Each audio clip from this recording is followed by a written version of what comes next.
My fiancé said, I need to postpone our wedding to save money. I found a $20,000 ring receipt in his car, but he proposed with grandma's ring. When his ex thanked me for sharing him, everything clicked. I'm Emily, 28 years old, female. I'm writing this half shaking, half numb, because I can't tell if I'm more angry or more heartbroken. Maybe both. Maybe something worse. For 2 years, I've been engaged to Jason, 31. He was my safe place, or at least I thought. He proposed with his grandmother's ring, this beautiful, old-fashioned diamond set in yellow gold. He made this huge sentimental speech about wanting our marriage to be built on legacy, on family, on what lasts longer than money. I cried so hard that night, I almost choked on my own tears. It felt perfect. But lately, things have been weird. Planning the wedding, he started dragging his feet. Every time I brought up deposits or the venue, he'd sigh like I was talking about taxes.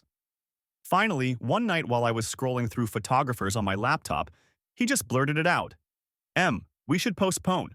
We need to save more money. At first, I nodded. Weddings are expensive, sure. But then I noticed the way he said money, like it wasn't about us, but about him. He kept hammering on how things were tight, how it wasn't responsible to spend so much right now. I was disappointed, but I told myself he was being practical. Responsible. That's what partners do, right? They make sacrifices together. Except a week later, I found a receipt in his car. Not just any receipt. A $20,000 receipt from a jewelry store. I sat in the driver's seat staring at it, my heart pounding so hard I thought I'd black out. $20,000. And here I am wearing his grandmother's ring. I told myself maybe it was a mistake, maybe he bought something for his mom, maybe it was an old receipt. But the date was just 3 weeks ago. The ink was crisp. My hands were shaking so badly that I shoved it back in the glove box and drove home in silence. That night, I didn't say anything. I just kept staring at him while he ate dinner like nothing was wrong, like he wasn't hiding something huge. He asked if I was okay, and I lied through my teeth. Just tired. But the real unraveling came yesterday. I got a DM on Instagram from a woman I didn't know. Her profile picture looked like every hot girl summer cliché: tanned skin, fake lashes, wine glass in hand. She wrote, "Thanks for sharing him. Hope the wedding's fun." I swear my blood went ice cold. Sharing him. I screenshotted it, but I didn't reply. Instead, I stalked her page, and there he was. Jason. Not just in old pictures, recent ones. Smiling in the background at a bar. His jacket unmistakable in a mirror selfie she posted last weekend. My stomach dropped so hard I thought I'd puke. That was when everything clicked. The postponed wedding. The fake money problem. The $20,000 ring receipt. Grandma's ring was never about legacy. It was a placeholder. He was buying her a ring. And now? I don't even know how to breathe, let alone what to do. I didn't sleep that night. Every time I closed my eyes, I saw that DM flashing in my brain like a neon sign. Thanks for sharing him. Her smirk in the profile picture made me want to smash my phone against the wall. But I needed proof. If I confronted Jason without it, he'd twist everything, make me feel paranoid, like I was reading too much into things. He's good at that. Calm voice, steady eyes, the kind of liar who makes you doubt your own memory. So I dug. I scrolled through her entire Instagram. Her name's Madison, early 30s, works in luxury events. Her bio was basically one long brag about champagne tastings and private yacht parties. At first, I thought maybe Jason just knew her through work. He's in sales, always schmoozing. But the pictures told another story. 2 weeks ago, Madison holding up a wine glass. Reflection in the glass? Jason's hand with his favorite watch. Last month, a group dinner. Jason at the far end, caught mid-laugh. Tagged as "fun night with my people." And then, the kicker. A blurry photo of a jewelry bag sitting on a marble counter.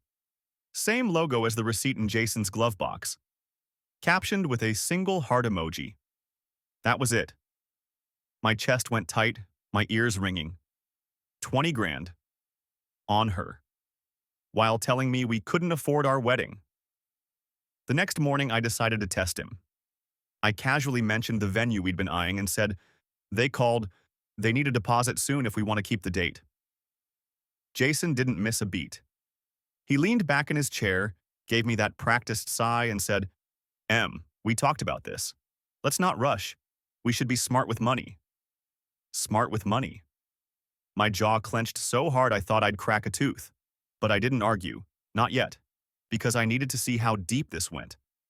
So that night, while he was in the shower, I went through his jacket pockets. I know, it's invasive. But trust had already been torched, and what I found made my hands go cold. A folded paper bag from that same jewelry store, the inside creased like he'd been hiding it. No box, just the bag and some tissue paper. He came out of the shower, towel slung low, acting normal. Kissed my cheek, asked if I wanted tea. I smiled back like nothing was wrong, but my heart was pounding so loud I was sure he could hear it. Later, lying next to him in bed, I watched him sleep. His face relaxed, mouth slightly open, the same man I once thought I'd grow old with. But now, all I could think was, whose ring is he hiding? And how long has he been living this double life? I still haven't confronted him. Not yet. Because when I do, it won't be in private. It's going to be loud, undeniable, and inescapable. And I swear, when I'm done, he'll regret ever trying to make me the fool. Don't forget to subscribe. I decided I wasn't going to sit back and be humiliated quietly. If Jason wanted to play this game, I'd make sure everyone saw the board. The next morning, I called my best friend Rachel, 29, female. She's been my ride or die since college, the kind of friend who doesn't sugarcoat, just cuts straight through the bullshit. When I told her about the receipt, the bag, and Madison's Instagram, she didn't even pause. He's cheating, and if he's spending that kind of money, it's not casual. He's trying to upgrade her. Her words hit me like a slap, but she was right. The $20,000 ring wasn't just jewelry, it was a promise, the kind he should have been making to me. Rachel pushed me to get solid proof. You need something undeniable. If you go off now, he'll gaslight you until you start apologizing. She offered to help. So we set a plan. That weekend, Jason said he was going out to catch up with an old coworker. I acted supportive, even kissed him goodbye. But Rachel was parked a block away. She tailed him straight to a downtown lounge. And guess who walked in 20 minutes later? Madison. Rachel texted me updates as I sat on my couch gripping my phone so hard my fingers hurt. They're sitting close. He ordered champagne. His hand is on her thigh. When I saw that last text, my stomach flipped. I wanted to scream, to storm the place right then. But I forced myself to wait. Because rage in the moment wouldn't destroy him. It would just start another fight. What I wanted was permanent damage. Rachel, bless her, snapped photos. Blurry but clear enough. Jason leaning in, Madison laughing, his hand unmistakably intimate on her knee. The kind of images you can't spin away. I didn't confront him when he got home. He walked in smelling like expensive cologne and whispered, "Long night, I'm exhausted." He kissed my forehead and slipped into bed. I lay there next to him, staring at the ceiling, pulse hammering in my ears. The next day, I tested him again. I asked casually, "How was your night with your coworker?" He didn't blink. Just smiled and said, "Good, we talked business." Business. While his hand was on her thigh. That was when something inside me went still. The kind of cold calm that feels scarier than rage. Because I knew I had everything I needed. The ring receipt. The bag. Madison's Instagram. Rachel's photos. His lies straight to my face. The only thing left was timing. I wasn't going to scream in private. I wanted him cornered, with no way out. And I already knew exactly when to do it. Our upcoming engagement party. The engagement party was supposed to be a celebration. For me, it became an execution. Jason insisted on booking a trendy rooftop bar downtown. His idea, not mine. "It'll impress people," he said, grinning like a man who loved the spotlight. That was perfect. He wanted an audience, and I was going to give him one. Rachel helped me prep. I had Madison's photos saved, the $20,000 receipt folded neatly into my clutch, and screenshots of her DMs printed out. Evidence lined up like bullets. The night arrived. Jason was in his element, charming guests, laughing too loud, playing the perfect fiancé. Every time he introduced me, his arms snug around my waist, my skin crawled. I kept my smile plastered on like makeup, waiting for the right moment. And then it happened. Like fate wanted to hand me the stage. Madison showed up. Not sneaking in, not hiding. She walked in bold red dress clinging like armor, her eyes locking on Jason. His face flickered, just for a second, but I caught it. The panic he tried to mask with a smile. She came up to me first. Bold move. "You must be Emily," she said, that same smug curl on her lips as in her DMs. Jason stiffened beside me, sweat already beading at his temple. That was my cue. I raised my glass, tapped it with a spoon until the whole bar turned. Dozens of eyes swung our way. Jason's arm twitched at my waist, trying to stop me, but I stepped forward. "Thank you all for coming," I said, voice steady, though my chest felt like it was vibrating.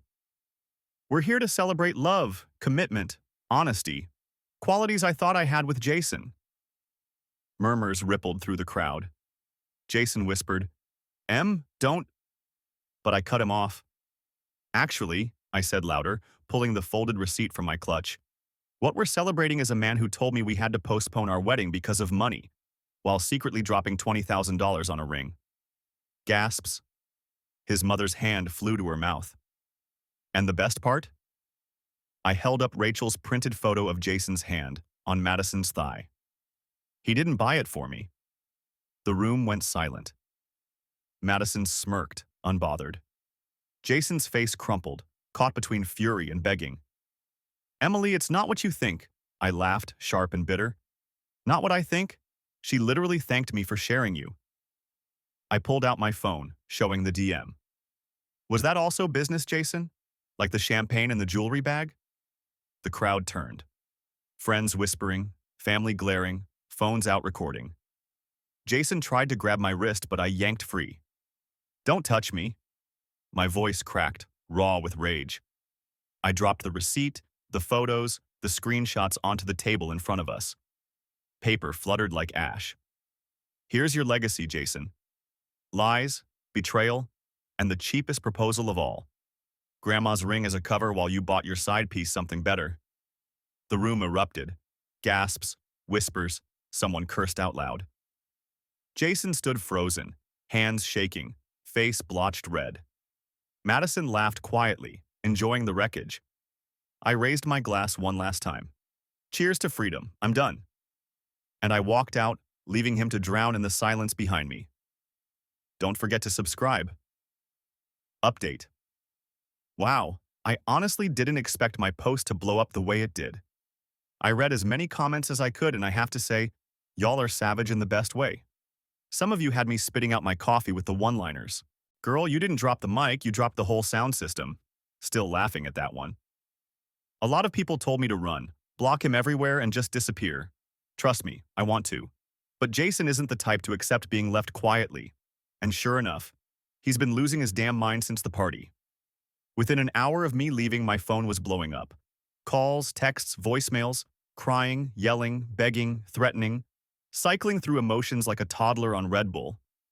At 2 a.m., he was outside my apartment, pounding on the door, shouting about how I'd humiliated him in front of everyone. My downstairs neighbor actually threatened to call the cops if he didn't leave. He ended up slashing at the balloons and decorations he'd brought from the party before storming off.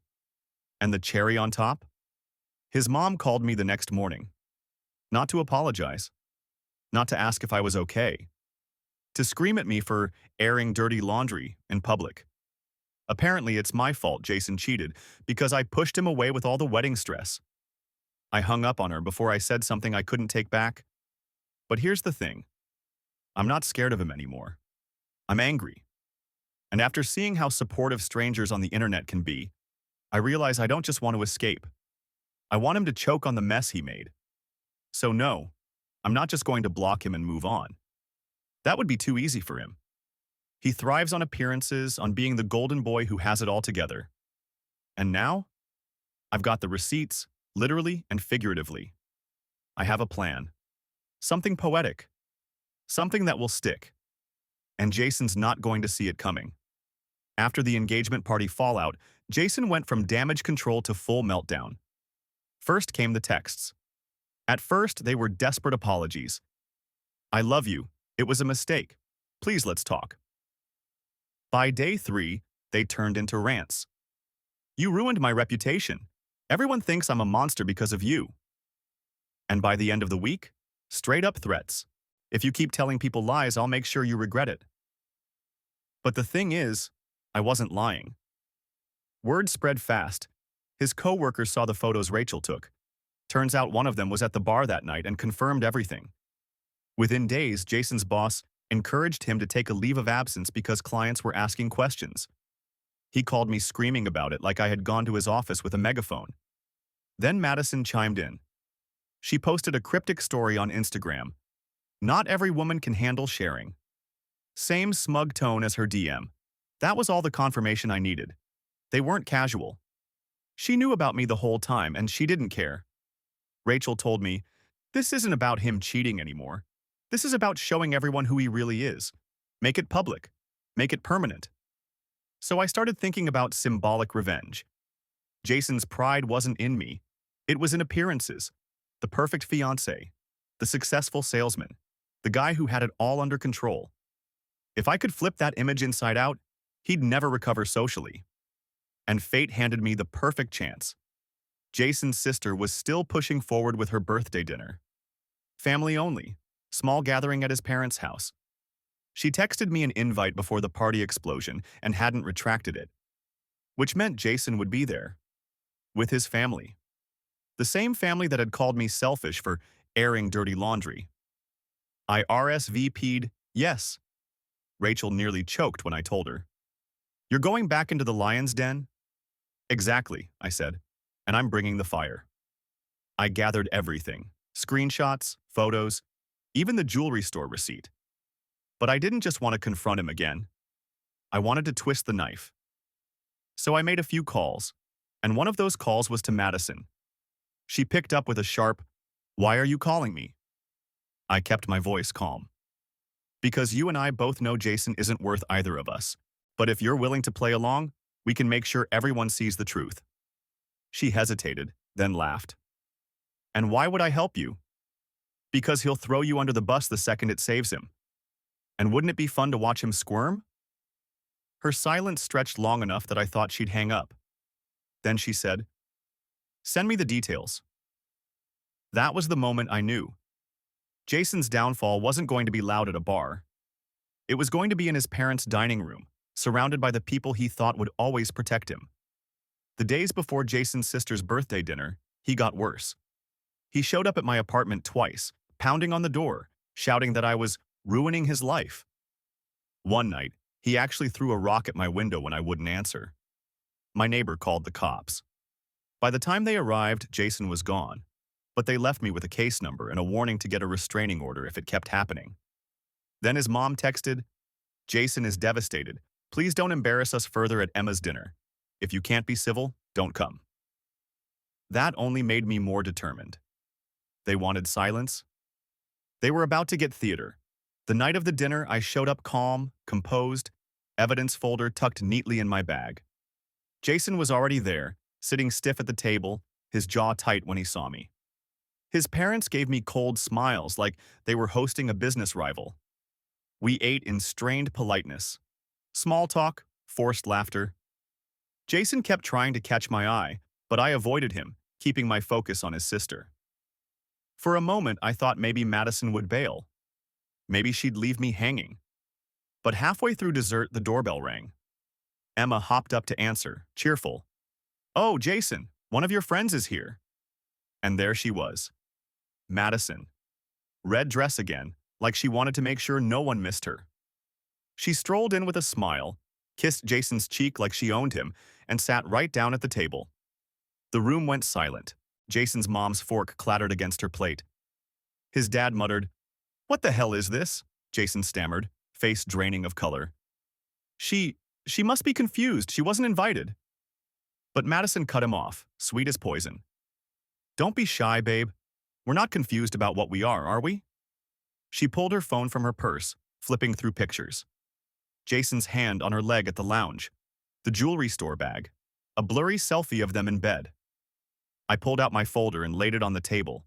Receipt, screenshots, everything.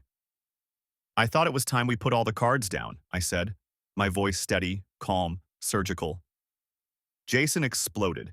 He jumped up, knocking his chair backward, shouting at me, at Madison, at his parents. His mom started crying. His dad demanded answers. Madison just leaned back, sipping her wine, enjoying every second.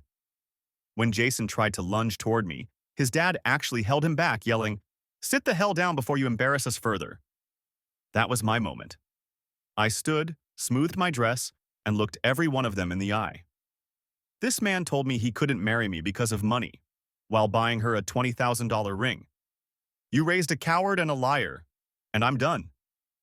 I walked out to the sound of Jason screaming and his family shouting over him, papers scattered across the table like shrapnel. Update 2. Well, that dinner went nuclear. I walked out leaving Jason screaming like a madman and his parents trying to wrestle the situation back into control. The sound of it still rings in my ears, plates clattering, his mom sobbing, his dad yelling, "Enough!" while Jason kept trying to shout me down. Madison just sat there smirking, sipping her wine like she'd bought front-row tickets. I honestly thought I'd feel sick. I thought watching a family implode would break me. Instead, I felt free. Like I'd been holding my breath for months and finally exhaled.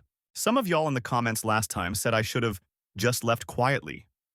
One person even DM'd me saying, "You're as bad as him for airing this in public." To whoever wrote that, no, I'm not. Silence protects cheaters. Public truth ruins them. And judging by the dozens of people messaging me from my town who heard about the dinner, Jason's golden boy mask is shredded. And here's the best part. Madison wasn't done after the dinner. She messaged me later.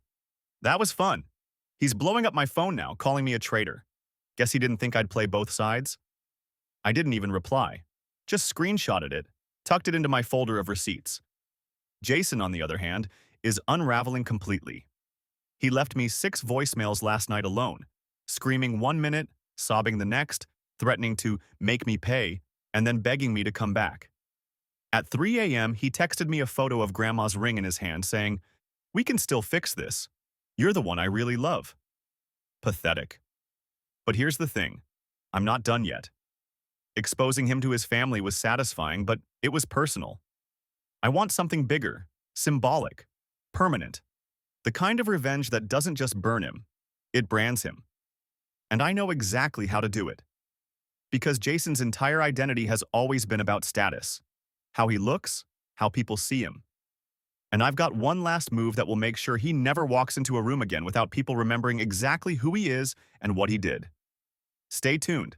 It's going to be sweet. Jason's world was already cracking, but I wanted to smash it to pieces. He thrived on image, Mr. Perfect salesman, the devoted fiancé, the guy with everything under control. That was his armor. So my revenge had to strip it off in front of everyone who mattered to him. And then it clicked. Our wedding website.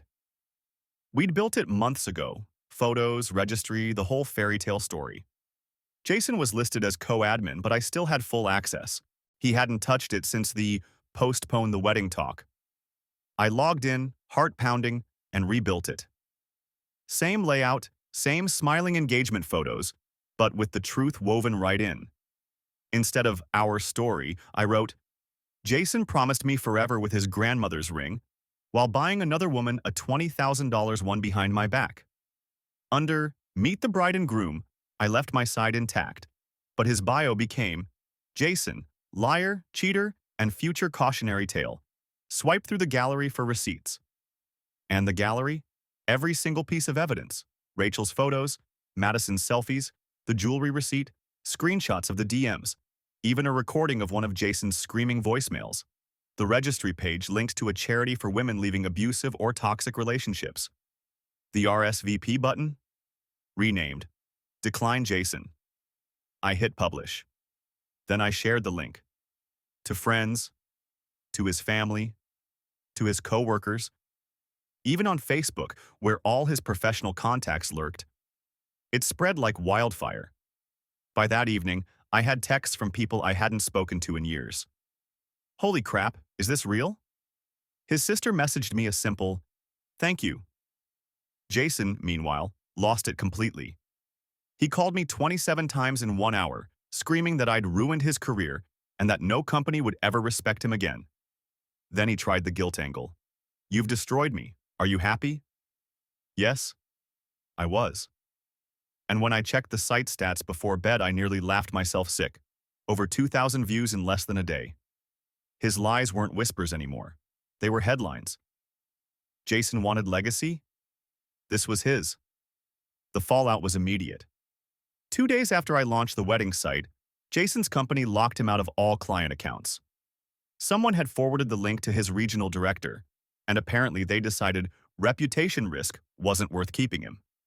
He was suspended indefinitely, pending review.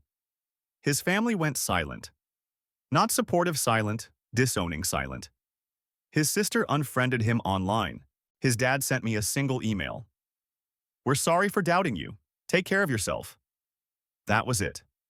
Madison, for her part, ghosted him. She deleted every trace of him from her socials and even sent me a laughing emoji after I posted one last update to the site. A screenshot of his desperate text. "Please, Madison, don't leave me too." Meanwhile, Jason spiraled. He drove by my apartment once, yelling my name out the window until a neighbor filmed him and threatened to post it.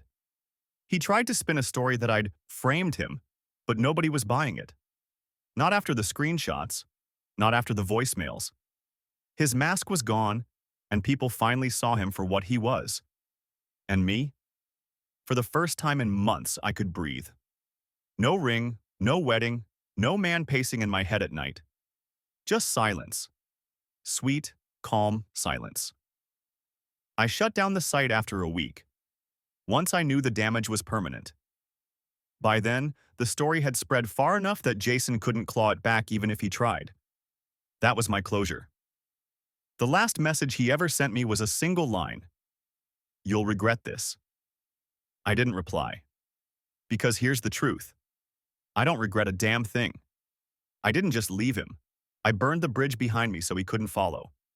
And I left him standing on the ashes holding a $20,000 ring that no one wants. That's his legacy now. Mine? Freedom.